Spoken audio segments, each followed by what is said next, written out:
og Jesu navnet. La meg vise der hvor Jehova vittne hava forkjærst og i tusen de sier. Tar sier til at Jesus døg av en pela, og tar malet opp hendamaten at han fikk armene såles nær, og øyn seim og jøgnen båar hendene. Øyn seim, sier du?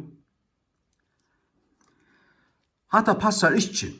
Hatta vi til at ikke hava ta sanna Jesus, tar avnokta hans goddømløyga, tog hava da ikke ta sanna Jesus, tar hava en annan ande enn vid frelsto, det er ikke Guds bøten, Jehova vittner ikke Guds bøten, nei, det er det ikke. Tog virkar han anden uitom blasfemi og oppmaler det her, det passer slett ikke. Jesus døg jo vust av en krosse, det kan jeg prekva der vid Guds åre. Her er King James Bibelen, John 20, verse 25.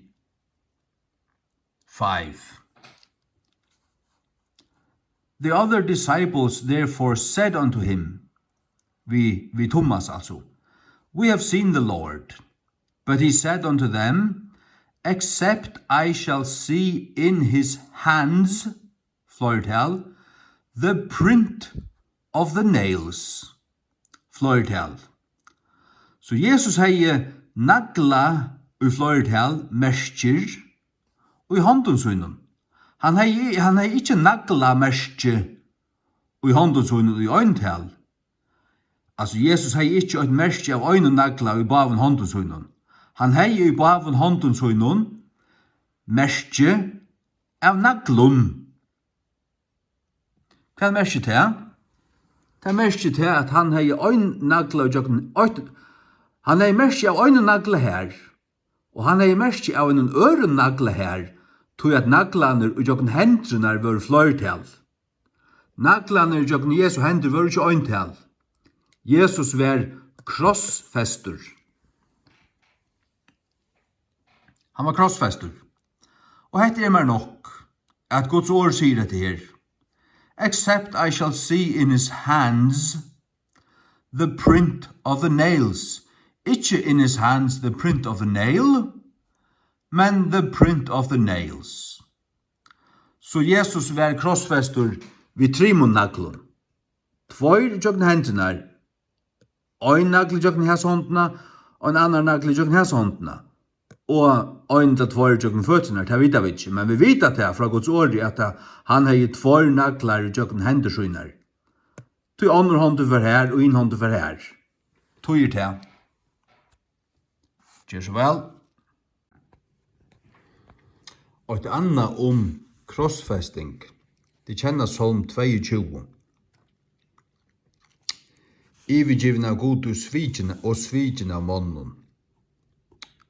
En salmer av David, men han er profetisk om Jesu Kristi krossfesting. Tog er stendur tar gæta av mine hendur og mine føtter, gæta til å stinke håla. Heter hans av krossfesting, heter hans av deg. Og hva hendur her, hikk?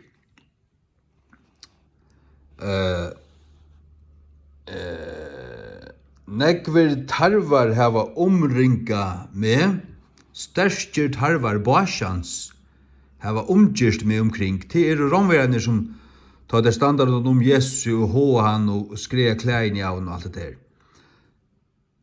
Tar gæpa av og på med visun munnen, som ein ranfus og uilande leiva.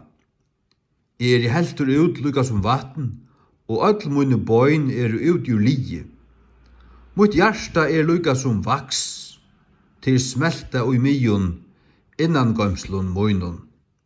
Mun styrki tottna upp lukka som eit pottabrot, og mun tunga krøkjes til kjolkar munnar. Og to hevur først med inn i deians dosm til støv.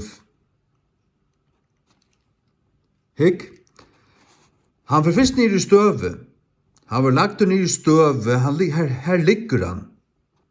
Så hender det, til hundar hava omringa med, savnavur hinna vondu hava innelokka med, tar gæta minar hendur og munar føtur. Så hongrar han på krossen. Jeg kan telja öll mine bøyn, tar hitja og stæra på meg.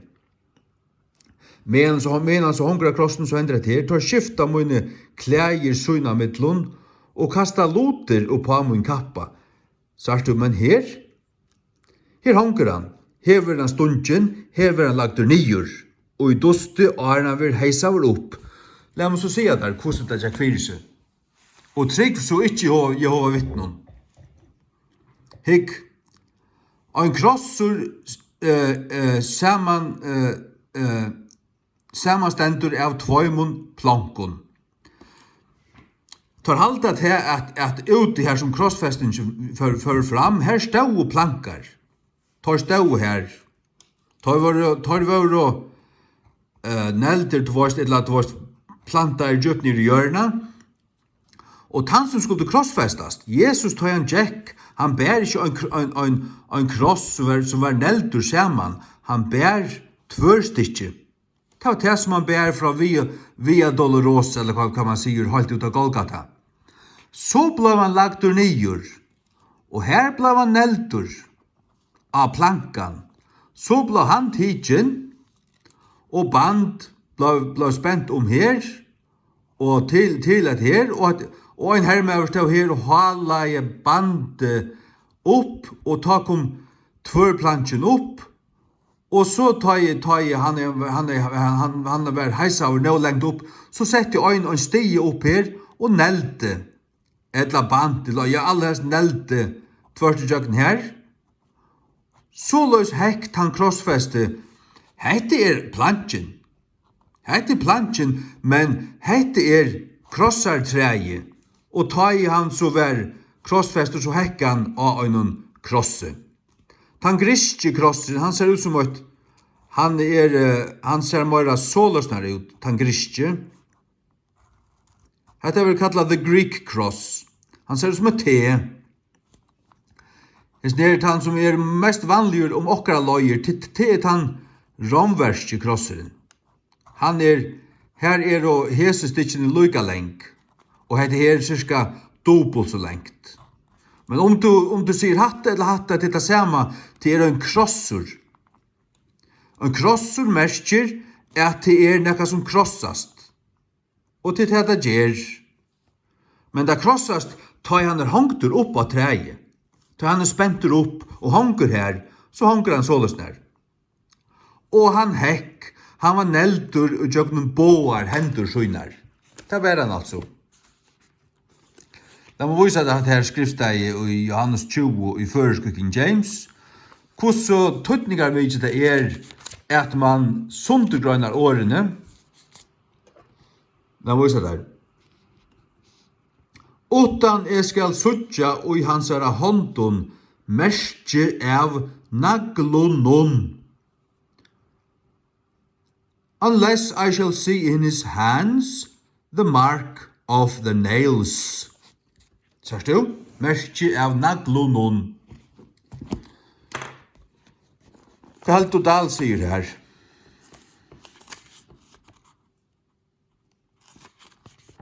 Han ikke punktlig, varst du. Han døylde ikke sundur. Suttje ikke nagla merkene. Varst du nagla merkene merke av fløyre naglun eller av øyne nagla? Du varst til utfrast her at det merker. Men nagla merkene, du hadde skrivet på handa at varst du så at det fløyre naglar? Nå, det var du faktisk ikke annars fyrir. Men ta det stendur på handa matan. Merke av naglunon. Ja, så varst du til at det fløyre naglar. Og hver, og i handen hans er det. Og i handen hans er det merke av naglunon. Det vil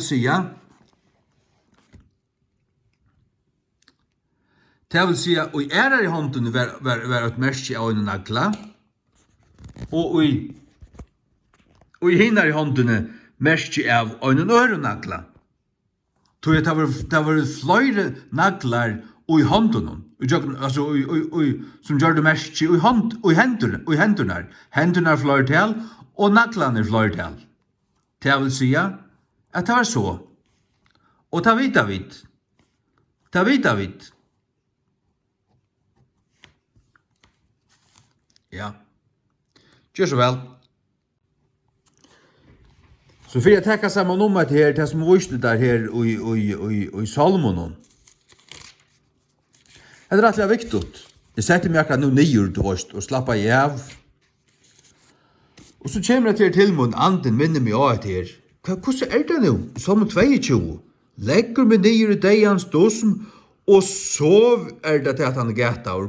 Hvor han lagt nyer i deians dosen støv? Ikke? 22.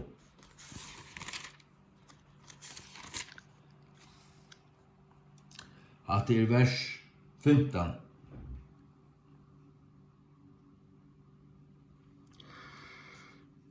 And thou hast brought me into the dust of death. Så dosum dust. Tu hever først med inn i deians dosum. Til her, sars du? Heit nummer 8, til pelen han stender her. Nummer 2 Jesus, han bær krossun. Men til krossar plankan. Det vil si her en plansje, her en annan plansje. Så var han lagt nyer. Til her. Og så var han heisaver opp, spenter opp her. Og ankra stifter, alle hest av hål veri her, tar bare kort stifter eller naglar dvorst. Tog at dette ble brukt omater. Men så var han hinji her. Mun frelsare døy altså, så løys. Eine krosse. Neldur her og neldur her. Og neldur og jøgnun føtunar øysne. Tar gæta av munar hendur og munar føtur. Gjør så vel. Hette godt nok bare til mun, et eller annet privat, men Herren sier vi meg at jeg skulle tåse om et her kveld, til at jeg kom i kontakt med omkring Jehova vittne utenfor, og jeg sier bare akkurat som at tid trygg og tikkere, men vi trygg ikke til samme. Hun spyr meg, oi til god Jehova, jeg sier, ja, han er til Jehova. Men vi trygg ikke til samme om Jesus. Tid trygg til at han en gitt, at han en godur. Jeg sier til at han god. Han ikke fægeren, han soneren. Og han lukkande god som fægeren. Da er en større eier, vil slett. De har ikke den sanne Jesus. De har det ikke. Men så sier Herren med meg, det kjenner jeg av meg at jeg skal ta som et her, vise at det som Herren mynte meg av, det som jeg har vist dere i kveld om naglene. Men så sier her i arskis. Så setter vi ned i sofene her ved bøyblene, og åpner bare bøyblene, sitter tås ved herren. Og så kommer eierne ned i hette året. Banna har vært han som gjør versk herrens sviksamlige, og banna har vært han og heldur tilbakar sutt svør fra blaue. Og så hokser jeg hva er mot svør? Det er det her. Det er det som sitter vi. Det er Guds svør. Det er svør sammen. Guds år. Det er mot svør. Bannar vi han og heldur tilbakar. Heldur attur, ikke vil bruka det. Fra blaue. Jeg en herme av Jesu Krist. Det jeg. Sjalt om jeg trøttur til sånt, og jeg har arbeidt atlant det, og så en tull i morgen, så vil de herren til at jeg skulle gjøre det her kvalt. Og han sitter mig gangvis ned, han sitter øtt og i meg, heilig han olvara, gjer det nå. Og så gjer jeg det. Halleluja. Og ja. Halleluja. Det er det, amen. Klokkan 11:30, og jeg kan ikke tåse harst nå. Men hekk. Jehova vittne tåse om Jehova. Og det bare god for døymon. God fægir det først. Og de ber til god. Og de gjør ikke nok ur Jesus. Hever du ikke sonen, så hever du heller ikke fægiren. Ta i oi Herren god börjar att håsa vid Moses och i Exodus 3 han ser den brännande runnen här och han talar vid Herren talar till hans herre och Moses spyr Exodus 3:13 Moses säger vid god så tar jag kommit till Israels tar jag kommit att Israels bötnon og skal se av tar god fedra tikkare hever sendt med etikon, og tar skulle se til moin, hva navn hans herra?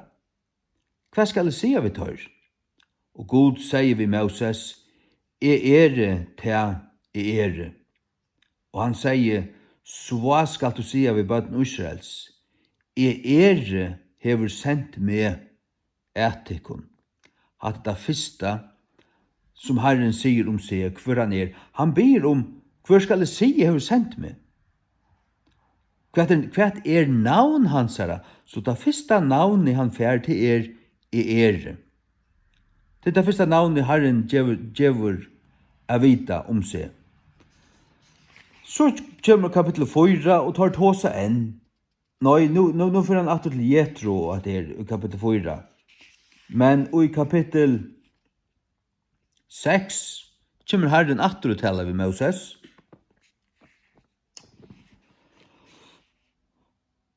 Kapittel 6 fra vers 8. Ta sier Herren ved Moses. Nå skal du sutja hva det vil gjøre vi farao.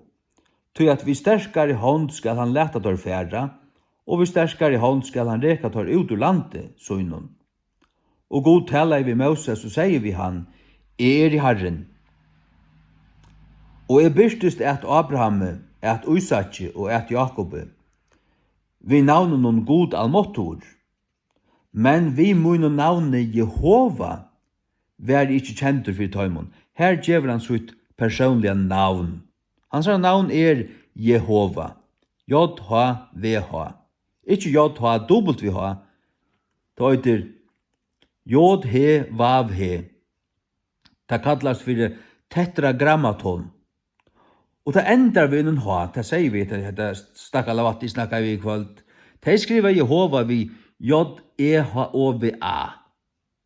Det ikke en rødt enderspegling av tetragrammaton en gang. Det skal være et H i endanon.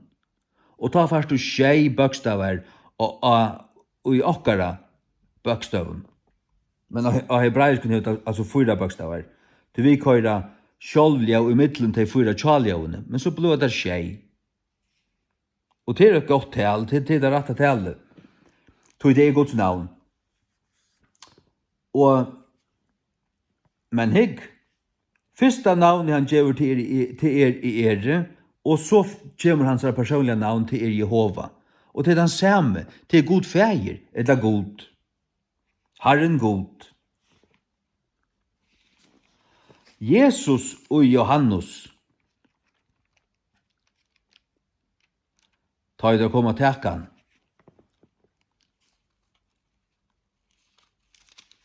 Ta i det at var fengan, vorst. Ta sier han såløsner, at han vil trætast vi fariseerne i kapittel 6, 6 og 8. Og Johannes. Jødene altså.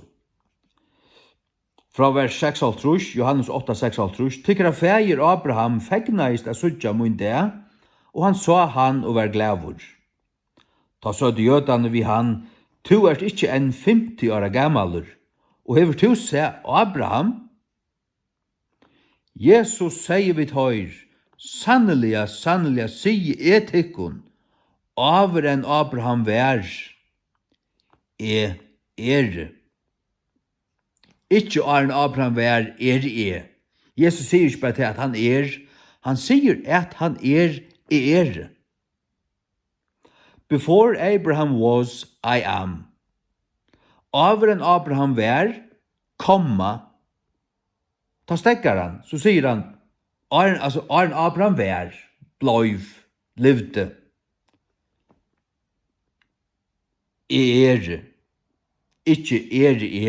Det er ikke det som han mener.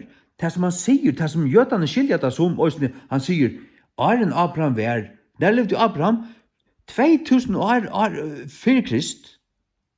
Og han sier ikke bare at han vær ta, men han sier at han han som er, og tog er han. Tog vær han, og tog er han enn. Og det det han er her, han er. Og det var ikke utan tøytning at han sier det. Du hva hendte på en at han var? Ta tog og tar opp støynar og kaste etter honom. Hva det? Tog at hadde skilt jødene som størsta blasfemi som overhøver kunne huksast og tørre hoa. Så er du god. Ja, men det var tog han sier det. Det var det som han mente. Og det han er. Han er god. Tog at god trudje personer, men ein god. Ikke trudje godar, men ein god. Men ui goddømnen trudje personer. Fægeren, soneren og halvjanden. Det sier vi at det stakkar av at det som takkar vi. Rundt i at, ja. Djeva hese menneskene om sannløygan. Jeg sier videre skapte Guds mynd, som en tru øynt, vi kvart vi ante, sval og likam, og i øynen pakka. Tu ikke bare 8000 trimon, tu hese trui, men de kunne døyla sunter. God ikke bare fægeren, og Jesus ikke bare en god som god hever gitte, i verhøver ikke. God god fæger, god soneren, og god halvtje anden. Og god ein god, men trudje personer. God fæger Jehova, god soner Jehova, god halvtje anden Jehova. God fæger i ære, Jesus i ære, og halvtje anden i ære. God fæger Herren, Jesus Herren, og halvtje anden Herren. Tar og lykka negv god, som hinner bæger Hver sin leie, og samla. Møter du Jesus og fægeren ikke her, så har du møtt gode, så nek som du kan møte gode. Og møter du hele andan, men det bare anden, og Jesus ikke her, altså du var likamlige, så har du møtt gode, så nek som du kan møte gode. Og det samme hvis du møter fægeren. Tog jeg tar og at skiljelige såløsner, men altså god og at skiljelige. Men som personer der atskilder. Atskilder. Det ikke mer enn så at tar samarbeida. Og ein god. Det ikke trudje god der, men ein god. Men trudje personer. Amen.